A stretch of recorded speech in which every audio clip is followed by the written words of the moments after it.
Guys आज हम बात करेंगे एक्सपोनेंशियल मूविंग एवरेज यानी ईएमए के बारे में।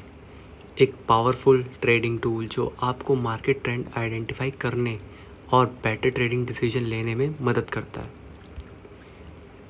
Introduction to moving averages in technical analysis यानी मूविंग एवरेजेस एक बेसिक टूल है जो प्राइस को एक छोटे फ्लक्चुएशंस को स्मूथ करके एक्चुअल ट्रेंड दिखाता है। ये मार्केट नॉइज़ हटा के डायरेक्शन क्लियर करता है, मतलब कब खरीदना और कब बेचना है समझना इजी हो जाता है।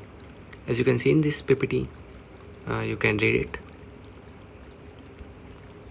EMA basics. ईएमए यानी exponential moving average normal average से ज़्यादा फास्ट ट्रेड करता है क्योंकि ये रीसेंट प्राइसेस को ज़्यादा वेट देता है, मतलब मार्केट की लेटेस्ट मूवमेंट पे जल्दी रिस्पॉन्स मिलता है और ये शॉर्ट टर्म ट्रेडर्स के लिए बहुत यूज़फुल है।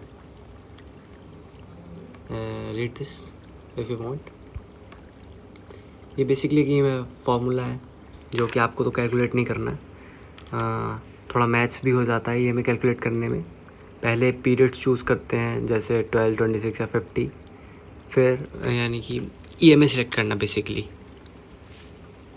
फिर एक स्मूथिंग फैक्टर होता है जो लेटेस्ट प्राइस को ज़्यादा इंपॉर्टेंस देता है, लेकिन वरी मत करो, ट्रेडिंग सॉफ्टवेयर ये सब एक्चुअली ऑटोमेटिकली कैलकुलेट कर लेता है, so you don't need to any worry about this.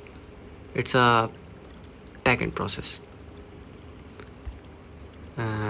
What's the key difference between EMA and SMA? As you can see, EMA और SMA दोनों मूविंग एवरेज हैं, कोई डिफरेंस इतना नहीं है इनमें, लेकिन डिफरेंस ये है EMA फास्ट रिएक्ट करता है और शॉर्ट टर्म के लिए करता है, SMA स्लो रिएक्ट करता है और लॉन्ग टर्म एनालिसिस के लिए बेस्ट है। बस that's the difference and you can see here and read it. EMA and market trends. Basically what's the market trends? अगर प्राइस EMA के ऊपर है तो अप ट्रेंड स्ट्रॉन्ग है, अगर नीचे है तो डाउन ट्रेंड, और जब प्राइस EMA क्रॉस करता है तो समझ जाओ ट्रेंड चेंज हो सकता है। ओके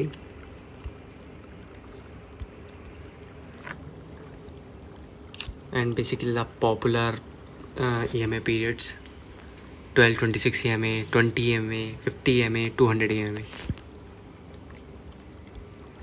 सबसे ज़्यादा यूज़ होने वाले EMA ये हैं और ये बेसिकली यूज़ होते हैं मल्टीपल टूल्स के साथ, जैसे 12 और 26 MACD के लिए, 20 शॉर्ट टर्म ट्रेडिंग के लिए, 50 मीडियम टर्म के लिए और 200 EMA जो लॉन्ग टर्म इन्वेस्टर के लिए सबसे इम्पॉर्टेंट माना जाता है। बेसिकली इसको एक्सप्लेन कर दिया। EMA crossover straight for entry and exit signals. Trading में सबसे फेमस है गोल्डन क्रॉस और डेथ क्रॉस। जब शॉर्ट EMA लॉन्ग EMA के ऊपर क्रॉस करता है तो बुलिश सिग्नल मिलता है और नीचे क्रॉस करता है तो बेरिश सिग्नल, मतलब बेचने का चांस, लेकिन हमेशा वॉल्यूम और स्टॉप लॉस कंफर्म रखना ज़रूरी है। It's most important. Stop loss, your risk management and your volume, you have to see it thoroughly. Real world examples जो कि इंडियन मार्केट में देख सकते हैं हम, रिलायंस इंडस्ट्रीज़ का, TCS का, HDFC का।